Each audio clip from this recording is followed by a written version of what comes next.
السلام عليكم ورحمة الله وبركاته. ازيكم عاملين ايه؟ لو مهتم جدا ومفيد فعل من تطبيقات اشترك في القناة وفعل زر الجرس عشان يوصلك كل ما هو جديد ومفيد. فعل من التطبيقات في القناة عندي اقدر افك التطبيقات الحديثة اللي بتسهل لك حياتك اليومية وتطبيقات الفيك وكمان تطبيقات الهاكر. النهارده ان شاء الله مع شرح تطبيق جديد واسمه بونسي. التطبيق ده مساحته 61 ميجا وحمله اكتر من 500 الف شخص.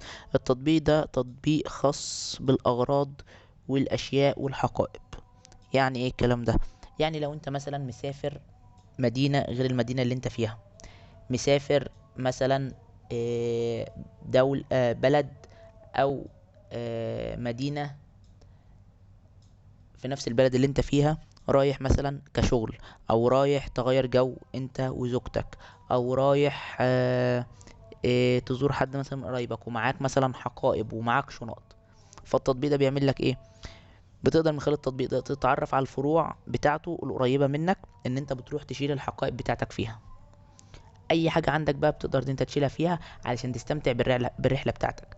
يعني انا مثلا دلوقتي واحد في القاهره مسافر اسكندريه، هقضي لي مثلا فيها يوم، فانا معايا مثلا شنط كتير، فانا او معايا شنطه، مش محتاج ان انا اكون معايا الشنطه دي عشان مثلا لما اروح على البحر، عشان لو خرجت مثلا رحت مطعم اتغديت، علشان مثلا لو رحت اتمشيت على الكورنيش شويه، اي حاجه من الحاجات دي.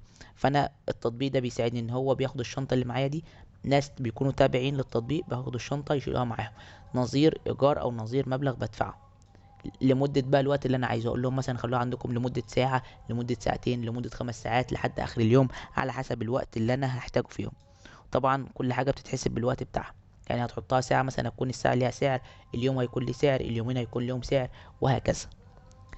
قيس على كده بقى كل الحاجات. يعني انت مسافر مثلا بلد غير البلد اللي انت فيها، ونزلت في فندق ومثلا مش مأمن على الأغراض بتاعتك تكون في الغرفة بتاعت الفندق، فانت بتاخد الشنط بتاعتك بتوديها المكان اللي هو تابع للتطبيق. التطبيق بيكون مأمن لك على الشنط بتاعتك والحاجات بتاعتك بمبلغ حوالي 10,000 دولار، بحيث ان انت مثلا لو شنطك فقدت، اتسرقت، ضاعت، حصل فيها اي مشكلة، بيديك مبلغ التأمين اللي هو 10,000 دولار. ده كده الغرض من التطبيق وده فايدة التطبيق.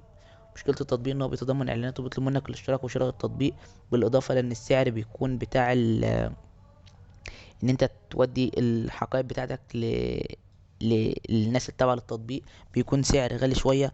ساعات بيحسبوها بالساعة وساعات بيحسبوها باليوم.